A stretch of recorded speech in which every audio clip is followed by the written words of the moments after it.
하나님 말씀 신약 로마서 16장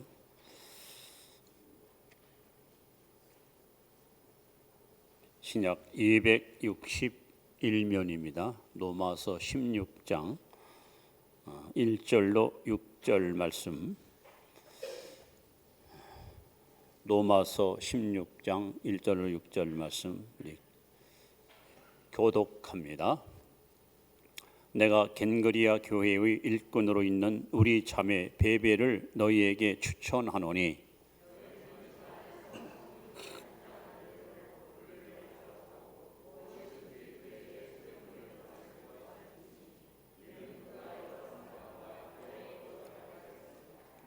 너희는 그리스도 예수 안에서 나의 동역자들인 브리스가와 아굴라에게 문안하라.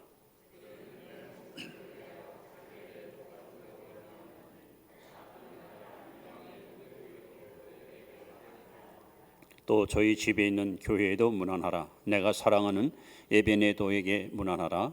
그는 아시아에서 그리스도께 처음 맺은 열매니라. 아멘. 6절까지 보았습니다. 자, 우리 옆에 분에게 주의 이름으로 환영하고 축복합니다. 믿음으로 늘 승리하시 바랍니다.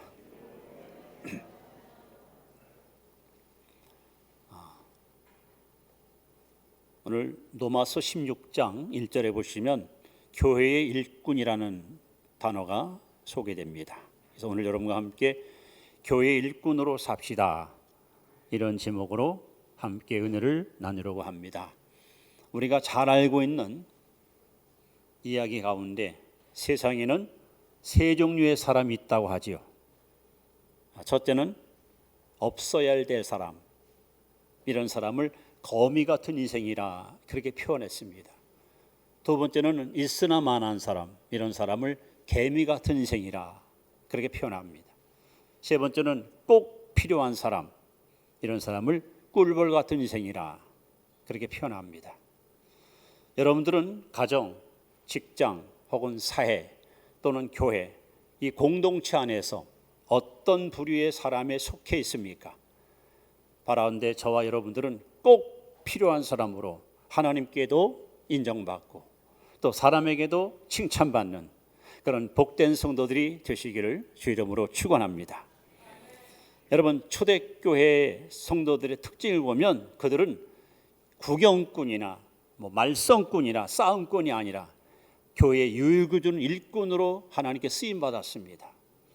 하나님은 저와 여러분들이 있으나 마나한 무기력한 존재가 아니라 어디 가든지 꼭 요구되는 소중한 존재로 그렇게 쓰임받기를 원하고 계십니다. 바로 여러분들이 그 주인공이 될 줄로 믿습니다. 자, 오늘 본문에 보시면 로마 교회에다가 사도 바울이 소위 무난한 인사를 보내는데 여기 33명의 동역자 이름이 소개됩니다. 33명 하면 떠오르는 단어가 있죠. 독립선언문 33인이 떠오릅니다. 그 33명 가운데 24명이 로마 교회 신자들 이름이고 나머지 9명은 고린도 교회 신자들 이름입니다. 사도 바울이 초인적인 능력을 가지고 세계 선교의 주역으로서 혁혁한 공을 세웠던 이면에는 홀로의 능력이나 개인의 지략이 아니라 이렇게 좋은 동역자들이 그를 소위 보필해주고 협력해주고 같이 손잡고 합력했기 때문에 큰 일을 도모할 수가 있었습니다. 그래서 로마서 10장을 볼 때마다 한편 바울이 부러운 생각이 들어요. 야, 내게도 이렇게 좋은 동지, 좋은 협력자가 있으면 참 좋겠다. 없는 건 아니지만 정말 이렇게 헌신적인 일꾼들이 곁에 있다는 것은 사역자에게는 더할 나위 없는 큰 힘과 위로가 되리라고 생각이 됩니다. 오늘 본문을 보면서 여러분, 참된 교회는 과연 어떤 교회 일꾼은 어떤 사람인가 하는 것을 생각을 해보게 됩니다. 여러분, 요즘 그 스포츠를 보시게 되면 그 농구나 또 배구나 핸드볼, 주로 이제 겨울 운동을 하게 되는데 여러분 관심 있게 그 관람하다 보면은요, 그라운드에서 누가 뜁니까? 선수가 뛰죠. 감독이나 코치는 그라운드에 나가서 뛰지 않습니다. 교회도 마찬가지입니다. 성도 여러분들이 바로 열심히 달려가고 힘차게 뛰어가고 각자 주신 직분과 사명을 따라 최선을 다할 때 교회는 건강하게 튼튼하게 성장하고 그리고 발전할 수가 있습니다. 자, 그렇다면 오늘 본문에 등장하는 교회 일꾼의 특징 혹은 교회 일꾼은 과연 어떤 사람일까 하는 겁니다. 자, 첫째는 1절에 보시면 교회 일꾼이라는 단어가 나오면서 특별히 3절에 이렇게 기록합니다. 너희는 그리스도 예수 안에서, 그리스도 예수 안에서. 여러분들이 16장을 관심을 읽어보시면 이 단어가 계속 반복됩니다. 예수 안에서, 그리스도 예수 안에서. 저와 여러분들이 교회에 꼭 필요한 일꾼이 되려면 그 첫 번째 조건이 뭐냐? 예수 안에 있는 자, 예수 안에 거하는 자가 되어야 됩니다. 예수 안에 있어야 됩니다. 즉 예수 밖에 있으면 교회 일꾼은 결코 될 수 없습니다. 여러분은 지금 어디에 계십니까? 예수 안에 거하십니까? 동행하십니까? 주는 내 안에 나는 주 안에 그렇게 연합된 삶을 살고 계십니까? 자, 예수 안에 있다는 것은 뭘 의미할까요? 예수 안에 있는 사람은 어떤 사람일까요? 첫째는 예수님을 인격적으로 만난 사람. 여러분이 평생 교회를 다니고 평생 예배 드려도 예수를 인격적으로 만나지 못하면 우리는 교회 일꾼이 될 수가 없습니다. 이 모든 역사는 만남을 통해서 시작됩니다. 어떤 사람은 이 땅에 태어나서 좋은 부모를 만나고 또 좋은 이웃을 만나서 행복한 인생을 살아가는 사람이 있는가 하면 어떤 사람들은 잘못된 만남 때문에 꿈도 펼치지 못하고 불행한 인생을 살아가는 안타까운 이웃도 있습니다. 설사 여러분들이 좋은 부모, 좋은 친구, 좋은 이웃, 좋은 교회, 좋은 동역자를 만났을지라도 길이요, 진리요, 생명이시는 예수님을 만나지 못했다면 여러분들은 엄밀한 의미에서 불행한 인생입니다. 그러나 잘못된 만남 때문에 시련과 아픔의 세월을 살아왔고 내 인생이 엉망진창이 됐을지라도 예수를 만난 이 복된 만남을 가졌다면 여러분 지상에서 최고로 복 있는 사람이 될 수 있습니다. 여러분 예수님 만나셨습니까? 그분을 만나야 됩니다. 그분을 만나서 변화를 경험해야 새로운 피조물이 돼야 비로소 교회 일꾼이 되는 것입니다. 또 예수 안에 있다는 것은 뭘 의미합니까? 예수님과의 관계가 계속 지속되는 것. 한 번 만나고 헤어지고 멀어지는 그 관계가 아니라 매 순간순간 주님과 함께 호흡하고 함께 동행하면서 지속적인 관계를 유지하고 있는 상태, 이것이 바로 그리스도 예수 안에 있는 자의 모습입니다. 그래서 예수님은 요한복음 15장 5절에 너희가 나를 떠나서는 아무것도 할 수 없느니라. 우리는 포도나무 가지입니다. 가지가 할 일은 포도나무인 예수님께 붙어 살아야 됩니다. 1mm만 떨어져도 가지는 말라 죽습니다. 여러분 예수님께 꼭 붙어 사시기 바랍니다. 또 예수 안에 있다는 것은 뭘 의미합니까? 바로 예수 그리스도를 증거하는 자. 이 속에 예수가 있기 때문에 입만 열면 예수밖에는 할 말이 없어요. 그래서 사도행전을 보십시오. 초대교회 신자들은 입만 열면 예수는 그리스도라, 예수는 그리스도라.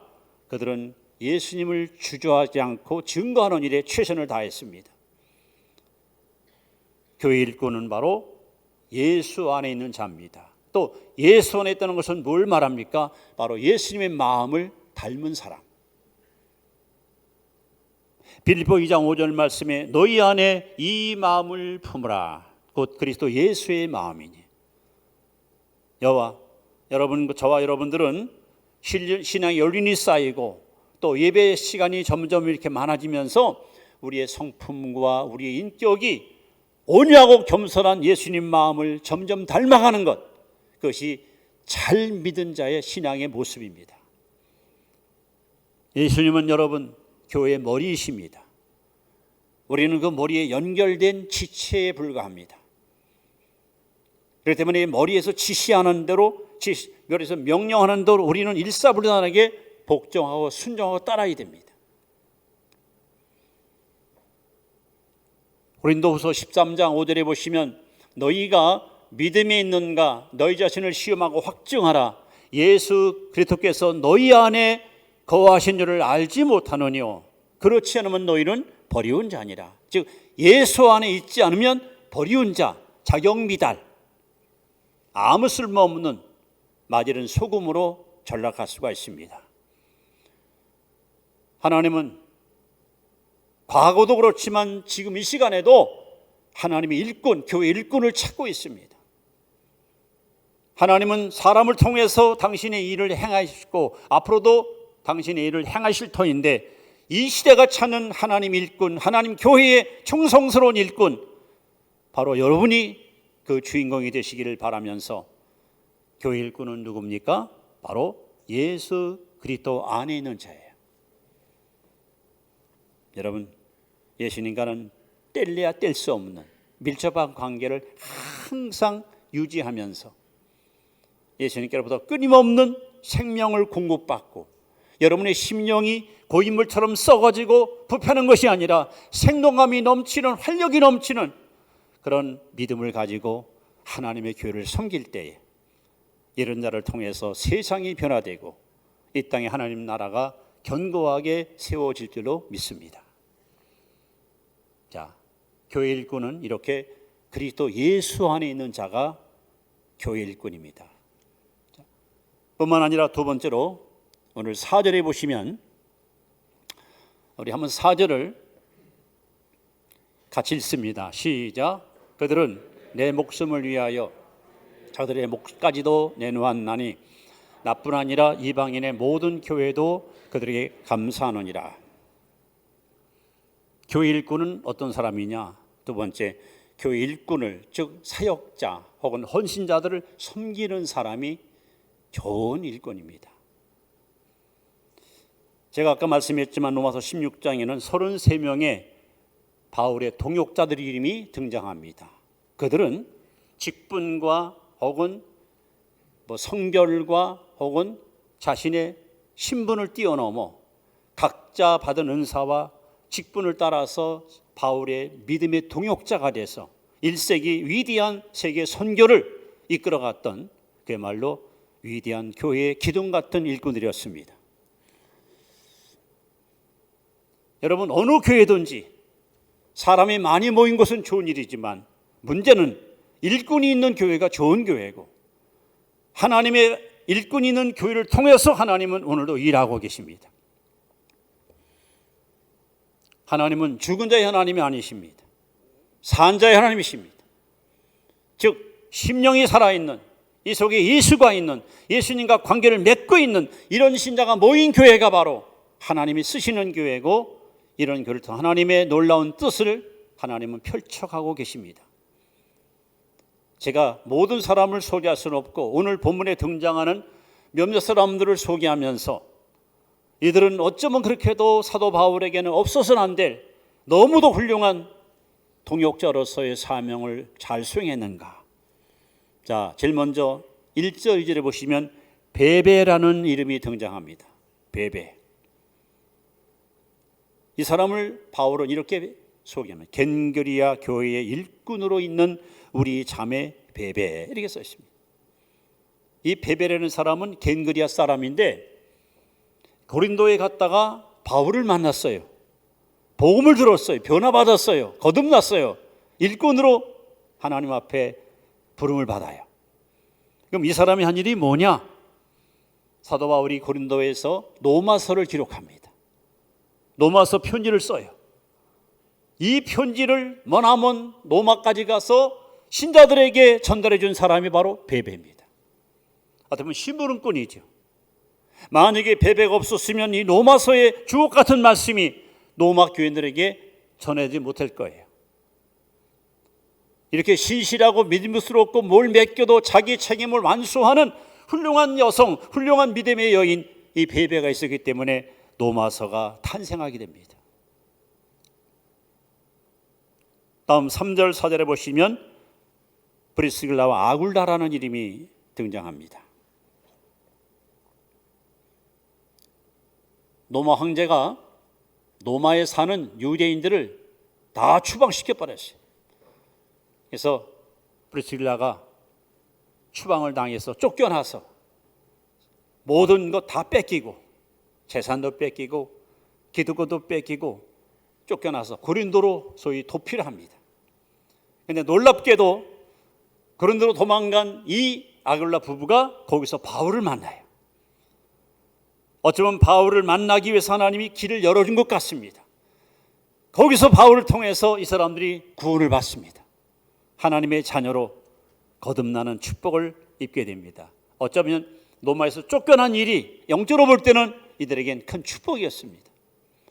근데 사도 바울은 자비량 선거를 했어요. 천막지기, 장막을 만들어서 파는 일. 근데 이 아굴라 브리스바가 똑같은 취급을 할 거 있어요.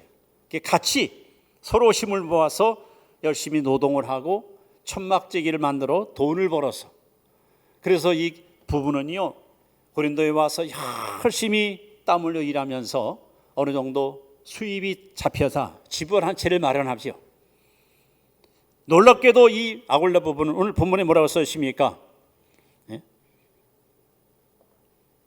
이들은 자기들이 힘들여 지은 집을 하나님께 바쳐버립니다. 그래서 거기 교회가 세워집니다. 이번에는 사도 바울이 에베소로 또 사역을 떠나갑니다. 아굴라 부부는 또 그들을 따라서 에베소까지 갑니다.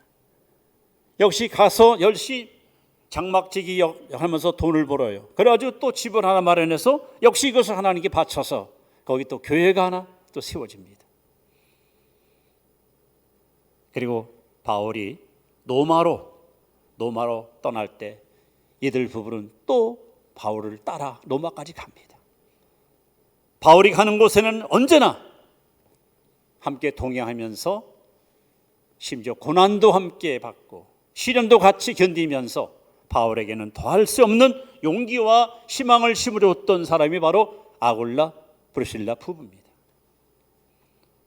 자, 바울은 이들을 이렇게 표현합니다.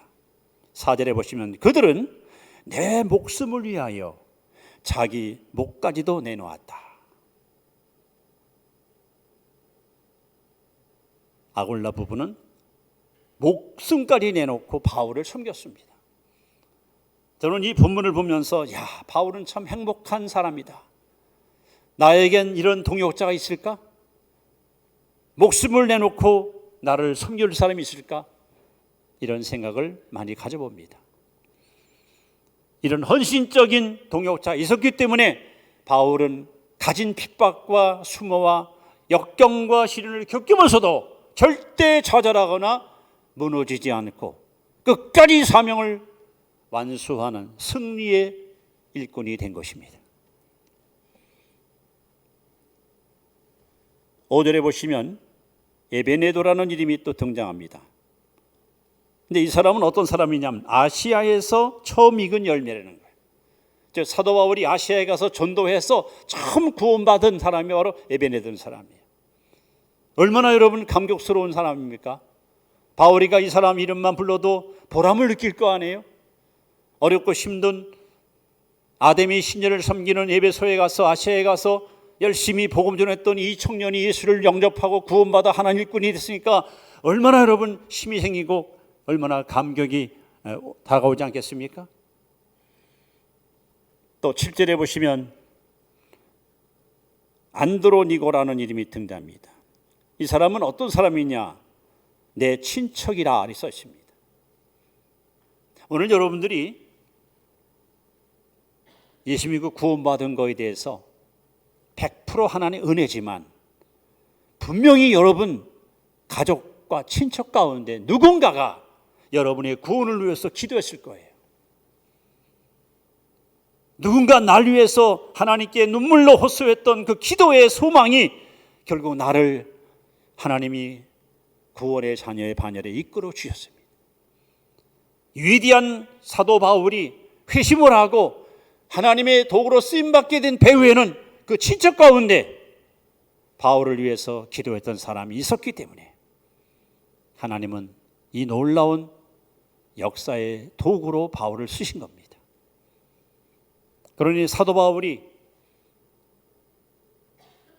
자기의 친척을 생각할 때마다 얼마나 고마울 거예요.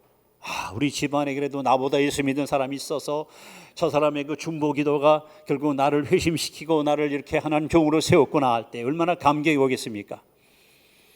한 사람만 더 소개하면 13절에 보시면 주 안에서 택하심을 입은 루포와 그의 어머니에게 문안하라. 그의 어머니는 곧 내 어머니라. 이 루포라는 사람은 누구냐면 구레네 시몬의 아들이에요.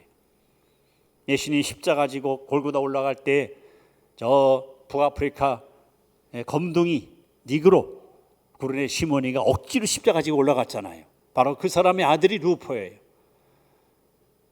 그 사람이 예수님 십자가 지고 골고다 같이 가기 때문에 주님은 우리의 구원을 완성시켰잖아요. 그러니까 사도 바울은 이 루포의 어머니를 가리켜서 내 어머니다, 감격의 고백을 할 수밖에 없는 거죠.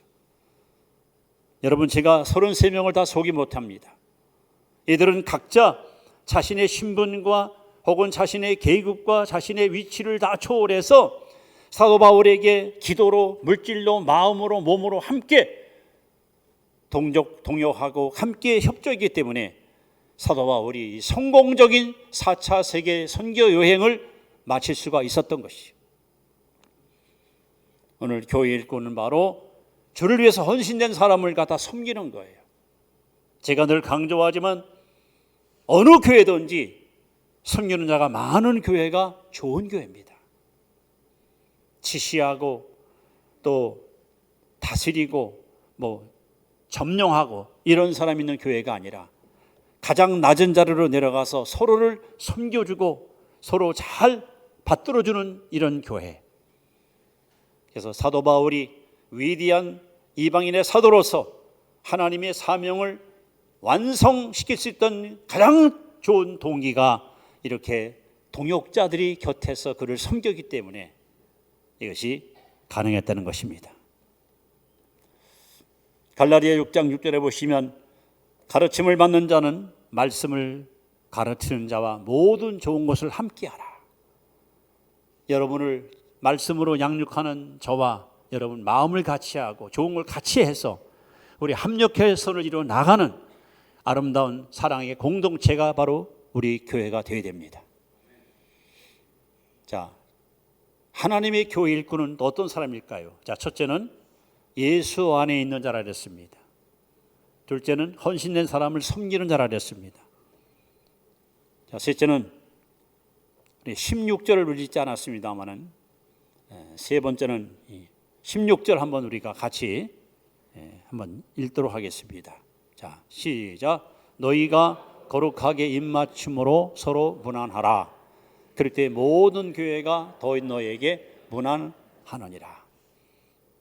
로마서 16장을 읽으시면 제일 많이 등장하는 단어가 뭔지 아세요? 문안하라, 문안하라, 문안하라. 이게 계속 나옵니다. 문안하라. 이건 한국 말로 그대로 표현하면 안부를 여쭤라 이런 말이지만 이보다 더 깊은 의미의 뜻이 여기 담겨 있습니다. 그러면서 16절에 너희가 거룩하게 입맞춤으로 서로 문안하라. 사랑의 교제, 화평의 사신. 그래서 교회의 좋은 일꾼은 어떤 사람이냐? 한마디로 화평을 만드는 사람이에요. 화평을 만드는 사람. 여러분, 예수님이 십자가에 못 박히신 가장 중요한 이유가 뭡니까? 성경은 화목 제물로 십자가에 죽었다 이렇게 표현합니다. 첫째 아담과 하와가 범죄함으로 하나님과 원수가 돼요. 하나님과 등을 돌립니다. 이 관계를 다시 원상 회복시킨 것이 바로 예수님이시고 그 비결이 바로 십자가로 화목 제물이 되신 겁니다. 즉 십자가 피로 하나님과 인간과 인간 사이에 가로막힌 담을 헐어버림으로 우리가 화목 제물로 우리를 하나 되게 하신 분이 예수님이십니다. 또 성령님은 누구십니까? 성령님은 우리를 하나로 엮어주는, 하나로 우리를 묶어주는 바로 화평의 신이 바로 성령이십니다. 또 성경에 하나님의 자녀, 하나님의 아들은 누구라고 써 있습니까? 마태복음 5장 9절에 보시면 화평케 하는 자는 복이 있나니 저희가 하나님의 아들이라 일컬음을 받을 것이요. 하나님의 아들, 하나님의 자녀는 바로 어디 가든지 피스메이크, 화평을 만드는 사람, 화목이 주가 되는 사람이 바로 하나님의 자녀입니다. 또 성도들이 이 땅에 살면서 할 일이 뭘까? 로마서 12장 18절에 모든 자와 더불어 평화하라. 여러분은 가정에서, 직장에서, 교회에서 또 사회에 나가서 누굴 만나든지 누구랑 접하든지 모든 자와 더불어 평화하고 사십시오. 교회 일꾼의 가장 중요한 사역은 바로 이겁니다. 화평을 만드는 거예요. 그래서 사도 바울은 33명의 이름을 거론하면서 무난하라 하는 말은 그대들은 지금처럼 어디 가든지 화목제물이 되고 화평의 다리가 되어 많은 사람들한테 희망과 용기를 심어주는 그런 믿음의 자녀로 하나님께 헌신하라고 권면하고 있습니다. 우리가 사탄 하는 말 많이 듣죠. 사탄, 대적자라는 뜻입니다. 사탄, 마귀, 사이사를 갈라놓는다, 이간자 이런 뜻입니다. 사탄 마귀는 끊임없이 우리를 갖다 파괴하고 대적하고 목회자와 신자 사이를 갖다 이간일시키고 남편과 아내 사이를 갖다가 갈라놓고 부모 형제 사이를 갖다가 자꾸 불합화음으로 이끌어가는, 이것이 악한 영들의 소행입니다. 그러나 하나님은 우리를 하나 되게 하시고 하나님 우리를 화목하게 하십니다. 여러분, 하나님의 자녀이십니다. 우리는 성령을 따라 행하는 믿음의 백성들입니다. 그래서 예수님께서 제자들을 파송할 때 어느 집에 가든지 그 집에 평안을 빌라, 평안을 빌라고 명하셨습니다. 저와 여러분들은 이 땅에 사는 동안 어디 가든지 사람과 사람사를 이간시켜서 불목을 만들고 분쟁을 야기시키는 절대 부끄러운 일을 행하지 말아야 됩니다. 여러분이 손길이 뻗치는 곳, 발걸음 멈추는 곳에 화목이 이루어지고 평강이 이루어지고 여러분 때문에 이웃 사람들이 신명나고 살맛나는 그런 화평의 다리 같은 성도들이 되시기를 바랍니다. 저는 저희 아버님이 평소에 특히 제가 군에 가서 34개월 동안 군생활할 때 일주일에 한 번씩 꼭 토요일날 편지가 와요. 저는 그렇게 답장 못했는데 아버님은 일주일에 한 번씩 편지 한 통이 꼭 날라와요. 그래서 제가 늘 그냥 고맙죠. 그 편지를 딱 펼쳐서 읽어보면 꼭 그 끝에 추신, 끝에 꼭 말씀이 이렇게 써요. 그 부대에 있는 병사들하고 형제처럼 화목하게 지내라. 저는 그게 몸에 뱄어요. 아주 머릿속에 인이 베꼈어요. 그래서 아버님의 그 가르침을 따라서 오늘까지 누구랑 담을 쌓고 원수 맺고 으르렁거리고 핥히고 그렇게 살지 못했어요. 진짜 모든 자와 더불어 화목하고 화평하게 살기 원했고 지금도 그런 마음은 변함이 없습니다. 여러분, 우리는 절대 나와 너 사이에 담을 쌓는 인생 살지 마시고 다리를 놓는 인생을 사셔서, 이것이 교회 일꾼이 해야 할 가장 중요한 임무입니다. 믿는 자나 안 믿는 자나 여러분이 가는 곳마다 화평을 이루어서 그들이 여러분 때문에 삶의 용기와 희망을 얻도록 그렇게 여러분 화목의 도구로 하나님께 쓰임받기를 기대합니다. 저는 이 말씀을 준비하면서 교회 일꾼은 과연 어떤 자세로 어떤 모습으로 하나님께 헌신하는 것이 좋은 일입니까 하다가 현재 생존해 있는 사람 가운데 여러분이 아시는 미국의 39대 대통령을 역임했던 지미 카터 대통령을 저는 여러분 앞에 소개 안 할 수가 없습니다. 조지아주에 있는 고향교회에 1977년부터 43년 동안 지금도 주일학 교사를 합니다. 이번 헤비타트 운동이라고 집짓기 운동을 전 세계 다니면서 하는데 딱 5일만 봉사하고요. 주의를 지키기 위해서 반드시 고향으로 내려갑니다. 심지어 대통령 재임 기간에도 주의를 한 번도 어긴 적이 없습니다. 대단한 인물이에요. 대단한 신앙이에요. 그가 백악관 들어가기 전에 사업에 수완이 있어서 많은 명함이 있었어요. 뭐 회사 사장, 뭐 이사, 무슨 뭐 CEO. 그러나 그가 이 모든 걸 다 버리고 한 가지만 붙들고 백악관에 들어갔습니다. 주일학교 교사.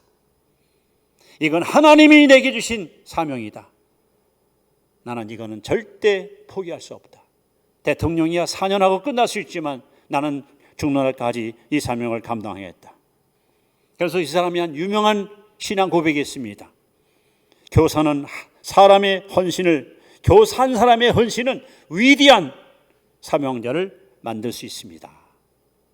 지금 95세의 고령인데도 불구하고 주 이름은 어김없이 조지아주 고향교회에 가서 콜렉의 아이들을 놓고 하나님 말씀을 가르치는 이 시대의 진정한 신앙의 거성 지미 카터 대통령이 정말 존경스럽습니다. 얼마나 멋지고 아름다운 교회 일꾼입니까? 여러분들도 그렇게 한번 하나님께 헌신해 보시기를 기대합니다. 저는 10절 말씀을 마지막 소개하면서 말씀을 마무리하려고 합니다. 자, 10절에 이렇게 써 있습니다. 그리스도 안에서 인정함을 받은 아벨레에게 문안하라. 언젠가 저 여러분들이 우리의 모든 일들을 다 마무리하고 인생을 마감하고 마지막 주 앞에 설 때에 과연 하나님은, 과연 내 곁에 있던 가족들 혹은 우리 교우들은 나를 뭐라고 평가할까? 딱 이 한마디만 족할 것 같습니다. 그리스도 안에서 인정함을 받은 이준호, 그리스도 안에서 인정함 받은 아무개, 이거면 되잖아요. 이게 진짜 교회 일꾼 아닙니까? 예수 안에서 인정받은 여러분, 바로 여러분이 바로 주인공이 되기를 다시 한번 축복드립니다. 기도하겠습니다.